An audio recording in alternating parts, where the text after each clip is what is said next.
¿Cómo están? Buenos días, bienvenidos a Grado 5, un programa de Epicentro y LR+, en medio de la crisis que no termina. Hoy tenemos como invitado al abogado César Azabache, que nos va a ayudar a entender cuál es la terminología correcta que debemos utilizar, sobre todo los periodistas. Nosotros entendemos la irracionalidad, producto del pánico, el pavor, la frustración de la sociedad en cualquiera de las orillas en las que se parapete el individuo.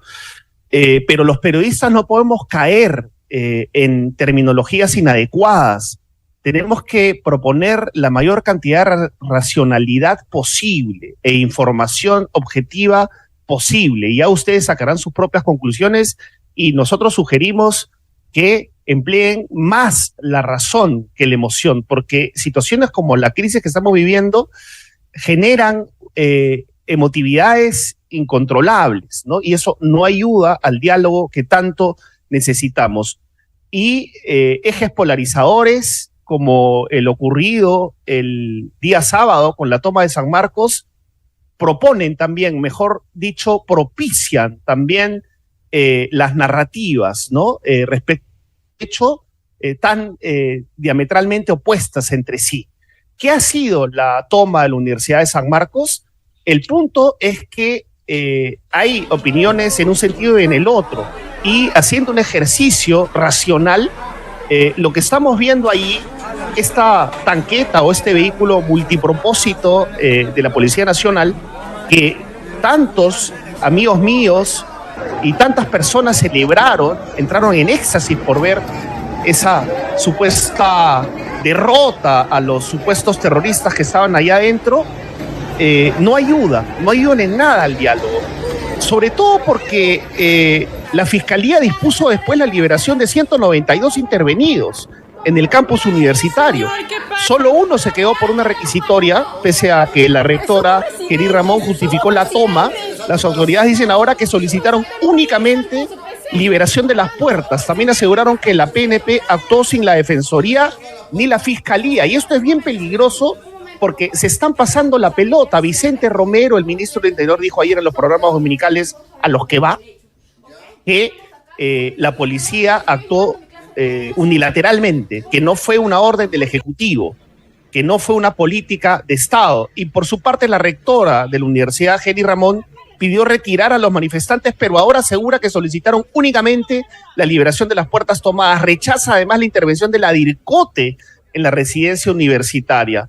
En tanto, maestros, alumnos y egresados exigen renuncia inmediata de Geri Ramón. Docentes señalan no sentirse representados por la rectora y que su presencia mancha la historia y el honor de la San Marcos. El punto es que han liberado a 192 de los 193 detenidos.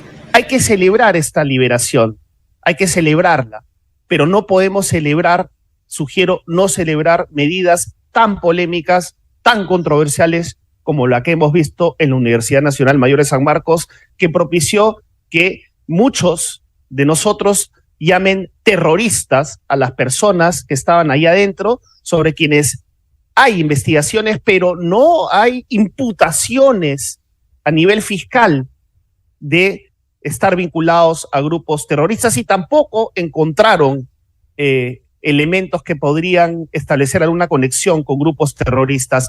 De este tema vamos a hablar con César Azabache también, porque muchos dicen no son vándalos, llamen a las cosas como son, esos son terroristas. Pero bueno, de pronto eso se puede justificar en ustedes, en los ciudadanos que no hacemos periodismo ni hacemos derecho, pero los periodistas y los abogados tenemos que usar la terminología correcta, por más que a ustedes les provoque que digamos las cosas como son. Pero las cosas como son para ustedes no son como son para la otra orilla, y en ese enfrentamiento de narrativas estamos. Y a propósito de eso, vamos a ver, ¿no? Vamos a ver qué ha pasado con la policía el día de ayer en La Joya, en Arequipa. Ha sido tremendo lo que ha pasado con la policía también el día de ayer en Arequipa. Muchos dicen que todos los policías son asesinos. Esa es la otra narrativa que no ayuda al diálogo, ¿no? No ayuda al diálogo. Y uno no dialoga con sus amigos. Uno tiene que dialogar con las personas que piensan distinto. Miren allí estos policías saliendo de la comisaría de La Joya, tomaron un rehén, ojo, tomaron un rehén, un policía rehén, vamos a contarles un poquito lo que pasó ahí. Una turba arremetió contra la comisaría en Arequipa, así es. Se han registrado hechos violentos en el kilómetro 48 de la Panamericana Sur, en la localidad de La Joya, Arequipa. Allí un grupo de manifestantes se enfrentó a la Policía Nacional en la comisaría del Triunfo, luego que efectivos arrestaran a una persona por agredir un efectivo con piedras e intentaron liberarlo a la fuerza. Horas más tarde, por la noche, un grupo de manifestantes negoció con la policía el intercambio de 5 detenidos por un efectivo policial que habían apresado. El ministro del Interior, Vicente Romero, declaró que la turba estaba atacando a la comisaría con el propósito de incendiarla y destruirla. Finalmente, el policía fue liberado y, según algunos testimonios, estaba rociado con gasolina. Y eso es peligroso. Yo podría condenar a rajatabla lo que ha pasado acá, pero, y lo hago, pero también condeno las muertes que ya pasaron el medio centenar, ya vamos a llegar casi a las 60 muertes. ¿Y acaso esto es lo que justamente contamina y propicia estos desmadres, esta respuesta tan poco racional por parte de la población? Lo más importante es la vida humana, pero también es importante establecer cuáles son las causas para ver escenas como las que estamos viendo. ¿Es terrorismo lo que hemos visto? ¿Es terrorismo o no es terrorismo? Esa es una pregunta que nos va a ayudar a responder también César Azabache, porque lo hemos convocado para que nos explique, sin apasionamientos, a qué se le puede llamar terrorismo y a qué no. También vamos a ver otra escena bastante impulsiva y peligrosa contra la congresista Tania Ramírez. Esto ocurrió en el caserío de Nueva Esperanza, en San Ignacio. Estamos viendo cómo Tania Ramírez es apedreada, su vehículo es apedreado por la turba allí. ¿Qué ha pasado con Tania Ramírez? Les voy a contar brevemente lo que ha pasado con Tania Ramírez. La legisladora se encontraba en el centro poblado Nueva Esperanza, en el distrito de San Ignacio, en Cajamarca, y se retiró rápidamente del lugar al percatarse del agresivo recibimiento de la población. La congresista perteneciente a la bancada de Fuerza Popular, Tania Ramírez, sufrió agresiones por parte de ciudadanos de la localidad Nueva Esperanza. En los videos difundidos, la legisladora se encontraba visitando el lugar durante la semana de representación del Congreso, pero no logró ni salir del auto, pues un grupo de vecinos del lugar empezó a arrojarle piedras a la camioneta en la que se encontraba. Sí, este carro me dicen que es blindado, pero le tiran piedras. Miren las piedras que le tiran. Eso no está bien. Eso también es condenable. Por favor, acá no hay un sector completamente bueno y un sector completamente malo. Tenemos que analizar a ambos sectores enfrentados. Tenemos que hacerlo. No nos pidan representar una sola voz. Eso no lo vamos a hacer, porque hay personas que respaldan, por ejemplo, declaraciones tan desafortunadas como la que vamos a escuchar de un policía. Vamos a escuchar a un policía cómo terruquea. Sé que a muchos de ustedes les encanta terruquear, pero nosotros los periodistas no podemos ni debemos. En realidad nadie debería. Pero por favor, escuchemos a este policía que inflama la pradera llamando terroristas a personas que después fueron liberadas. Por favor, escuchemos a este policía que de pronto puede ser percibido como un héroe por un sector de la población, pero cuyas declaraciones le quitan todo lo de héroe que pudo tener en algún momento, si es que acaso lo tuvo. Escuchemos, por favor, a este policía. Se cumplió, deteniendo a todos estos terroristas. ¿Qué mandé ya?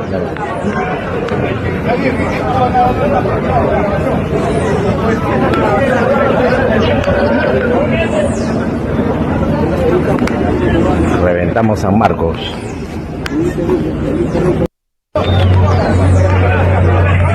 Se cumplió, deteniendo a todos estos terroristas. ¿Qué mandé ya?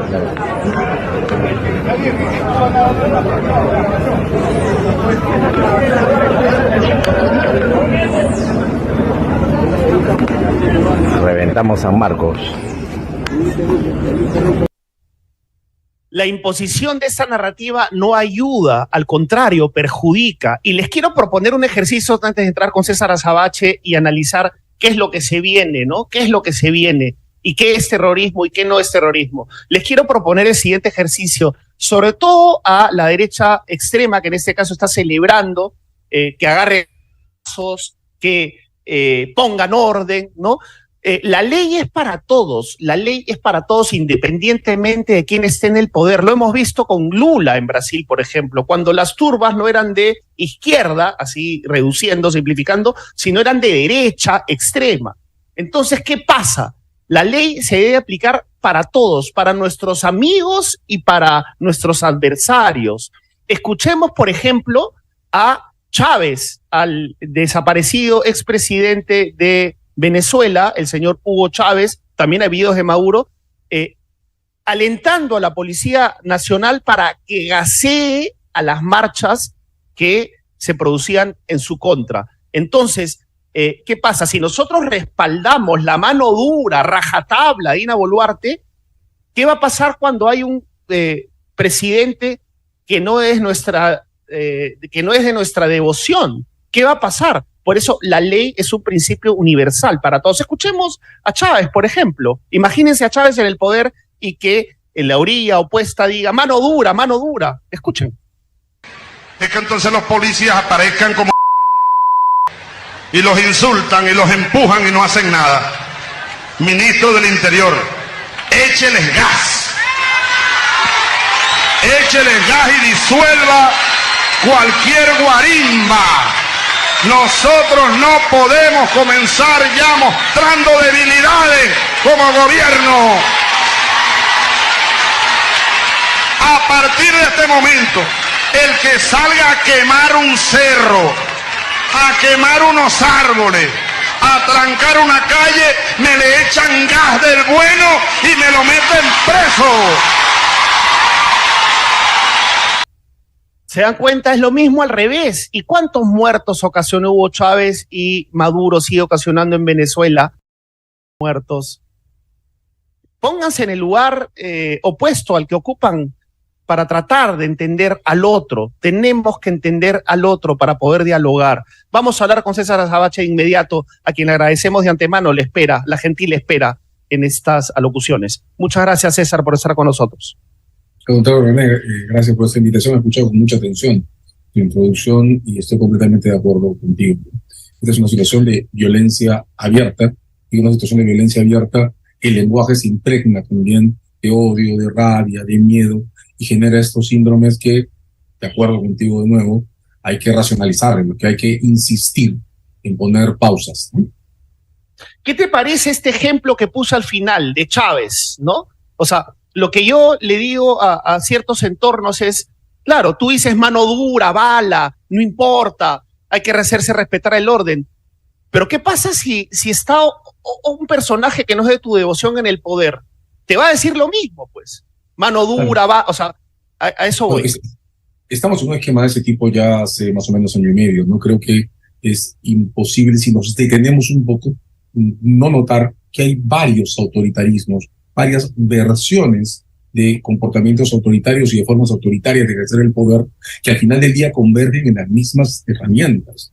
Tú lo decías también en el comentario de entrada, ni con ser horrendas las más de 50 muertes que tenemos registradas, con representar todo lo que representan en términos de una responsabilidad política que nos está asumiendo, este no es un patrón de genocidio, ni como dijiste tú, ni todos los policías son asesinos. Del otro lado tenemos manifestaciones y protestas que tienen atravesada, si quieren usar infiltradas, digamos infiltradas, pero una capa de violencia física directa muy fuerte y muy seria. Está el asesinato de ese policía al que quemaron, están las tomas de aeropuertos, los intentos de toma de establecimientos de energía, las quemas de fiscalía, comisaría, juzgados. Hay cosas muy violentas dentro o atravesando las manifestaciones, pero ni genocidio es la manera de representar las más de 50 muertes gravísimas sobre las que hay que pedir sanción, ni terrorismo es una expresión que nos permita entender, ni, eso es lo importante, organizar una reacción inteligente que agregue valor en la contención de la violencia que tenemos. En ambos casos creo que estamos hablando de coartadas. Son dos narrativas, César, ¿no? Son dos narrativas extremas en fricción permanente. Pero que además tienen dos funciones, ¿no? Una, que además se grafica en el video que has puesto de Chávez, una es expresar el odio y la rabia, ¿no? Y ahí hay casi una especie de reminiscencia de memoria, ¿no? Entonces, si yo viví en los 80, le digo terrorismo a esto para exigir un alineamiento semejante al que se produjo en los 80 con el terrorismo. Si yo viví en los 80, pero lo viví del otro lado, entonces le digo a esto genocidio para producir un alineamiento semejante respecto a las violaciones sistemáticas a los derechos humanos que entonces se cometieron. Pero si estoy en el poder o estoy agitando y necesito multiplicar la violencia, pues entonces adopto un lenguaje violento que tenga efecto multiplicador sobre las reacciones de unos y otros. Ahí creo que es un barras bravas, pues. Barras bravas. Digamos, el que dirige una barra brava alimenta la rabia de la barra, ¿no? Como quien, digamos, perdonen los tauromáquicos, los de la tauromaquia, pero como quien va a poner un toro en el ruedo, pues le pincha primero. Eso creo que explica esa desviación que mostró la declaración de este policía en campo, ¿no? Llamando terroristas a los movilizados, a los alojados, que además habían atacado en posición de descanso dentro de la residencia, no una manifestación, no un enfrentamiento. Ahora vamos a hablar de lo que ocurrió en San Marcos. Antes de ello, quería que nos ayudes a los periodistas, como yo, a quienes nos exigen llamar terroristas a las personas que protestan. Entonces, y yo lo más racionalmente que puedo, veo tomas de aeropuertos, veo estos ataques de policías, leo la legislación vigente y dentro de mis conocimientos jurídicos muy básicos digo, bueno, esto encajaría en terrorismo. ¿Debo llamar terroristas a los que protagonizan estos actos vandálicos? Ayúdanos a entender eso, César, por favor. Varias cosas, ¿no? La primera, hay un salto. Vamos a pasar a abordar el lenguaje de lo legal, en tanto puede ayudar a hacer descripciones, de modo que vamos a renunciar mutuamente a toda emotividad, ¿verdad? Y creo que le tengo que pedir a quienes nos siguen también que esta parte la escuche renunciando a su propia emotividad. Para comenzar, en el lenguaje legal, los sismos no funcionan, porque el lenguaje legal no se usa para calificar personas, sino para reconocer eventos que merecen castigo. Entonces, giros del tipo asesino, asesina, corrupto, corrupta, genocida, terrorista, no provienen del lenguaje de lo legal. Son una especie de simbolización producida por la rabia que usa lo legal como pretexto. Primera cuestión. Segunda, cuando se quiere usar una construcción legal para graficar eventos, lo que hay que mirar es la historia de esa construcción. La voz terrorismo se utilizó para describir campañas sistemáticas de violencia abierta producidas por organizaciones estructuradas con propósitos definidos de ataque al Estado.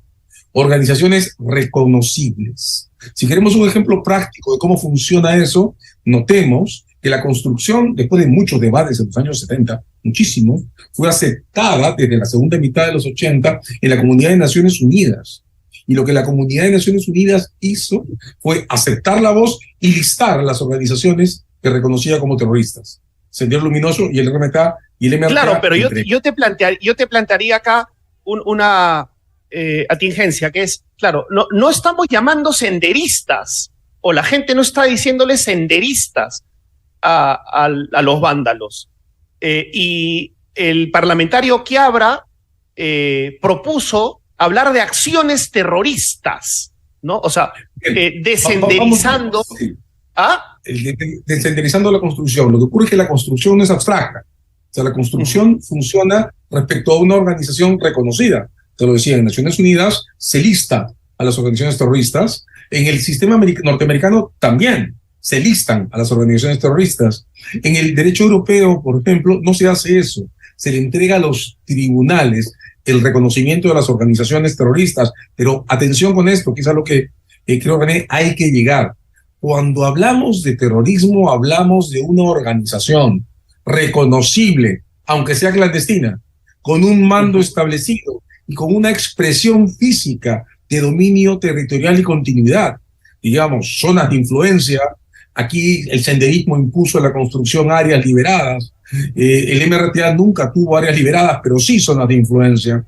Siempre con una narrativa de reivindicación de sus eventos, siempre con una estructura y siempre con un mando, y siempre denotando una manera particular de intervención del Estado, que es autorizar su intervención sobre la organización.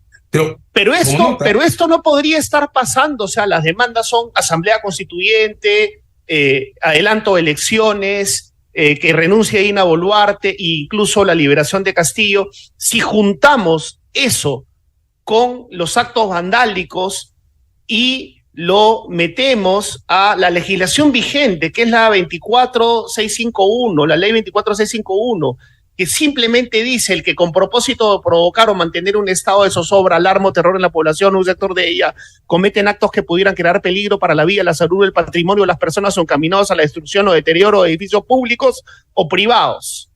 Entonces ahí podría calzar. No, es que de nuevo, el radical para poder usar la construcción es que haya una organización. Te voy a poner un ejemplo. Asesinatos terroristas. La ley de terrorismo, que es la que ha citado, que tiene una mediación en un paquete de decretos legislativos que se aprobaron a instancias del Tribunal Constitucional comenzando el siglo, pero la ley de terrorismo tiene también, entre sus casos, la imposición de muerte dirigida con propósitos terroristas, ¿no? Los ajusticiamientos, que era la construcción que se usaba originalmente para Sendero y se extendió luego al MRTA en los casos de asesinatos de personas secuestradas. Bien, la muerte, René, siempre es muerte, ¿verdad? Y siempre es inaceptable, y siempre es cruel, y contra más grave es, va escalando de adjetivos, de muerte, de homicidio a asesinato. Cuando entra una organización terrorista se convierte en un asesinato terrorista, pero eso no significa que toda imposición de muerte sea terrorista. Tampoco las espantosas muertes que ha provocado la reacción del Estado ante estas movilizaciones son actos de terrorismo por el hecho de que haya muertes. Pasa lo mismo con el ataque a edificios públicos y el uso de determinadas maneras de abordaje de la violencia, guaracas, ondas, etcétera. Son muy violentas. Son organizaciones criminales. ¿Hay organizaciones criminales aquí? Sí las hay. Hay delitos, claro que hay delitos. Y por supuesto que hay delitos. Pero además, en una movilización no estructurada centralmente, donde incluso en el lenguaje tú puedes reconocer planos desagregados de expresión. Los sectores que solo gritan fuera Dina, los sectores que solo gritan cierre del Congreso, no son necesariamente los mismos. Los que insisten en reclamar que la ya irremediable situación de Castillo cambie son cada vez menos. En situaciones de ese tipo es imposible pretender describir toda la escena con una sola construcción, y lo que representa esos términos prácticos, reaccionar a toda la escena con una sola estrategia y una sola manera de abordar la violencia. En situaciones de ese tipo, René, no diferenciar es multiplicar los niveles de violencia. De acuerdo, César. El tiempo nos ganó, llevamos como 25 minutos. Solo, por favor, un minuto. El tema de la San Marcos, también hay opiniones en contrario. Sí. ¿Cómo zanjarías la discusión tú? Mira, muy brevemente, es un campus universitario y esto le da al área el carácter de un espacio institucional. En un campus universitario, el titular de derechos y asignaciones es la comunidad universitaria, que tiene 3 estamentos: estudiantes, profesores y administración. Hasta donde alcanza mi información, en San Marcos los estudiantes autorizaron el ingreso de los manifestantes que estaban alojados. La administración se opuso. Bueno, pues ninguno de los dos son los que deciden. Deciden la asamblea universitaria en colectivo. Pero mientras tanto, estar ahí con autorización de uno de los 3 estamentos de la universidad hace imposible describir la situación de los alojados conforme a las reglas de la ley penal. Imposible, no tiene ningún sentido. Buen punto, César. Muchísimas gracias por este enfoque racional y la propuesta que haces, ¿no? Hacer este ejercicio de enfocar con razón estos problemas que generan tanta emotividad. Muchísimas gracias, doctora Sabache, como siempre. Hasta pronto. Encantado, René, a tus órdenes. Muchísimas gracias. Bien, amigos, espero que les haya servido el programa, sobre todo la parte de cómo podemos llamar a los vándalos. Yo les llamo vándalos, los llamo criminales, no a toda la protesta, pero a los que cometen delitos. ¿Provoca llamarlos terroristas? Sí. ¿Se les debe llamar terroristas? Parece que no. Vamos a despedir el programa con imágenes completamente distintas, imágenes de ayer en Aguadulce, donde la vida parecía continuar. Vamos, por favor, y si ya no hay tiempo, ahí está Aguadulce, ahí está, miren la gran cantidad de gente que acudió ayer a la playa. Eso también es Lima, y hay que resaltarlo también, porque esto también somos pueblo, también somos nosotros, también es esta mixtura de distintas provincias, de distintas procedencias, y aquí nos vemos todos en armonía. Esto también es posible. También este Perú es posible. Suena a Perú posible, pero este Perú también es posible. Ojalá que pronto. Muchas gracias. Hasta luego.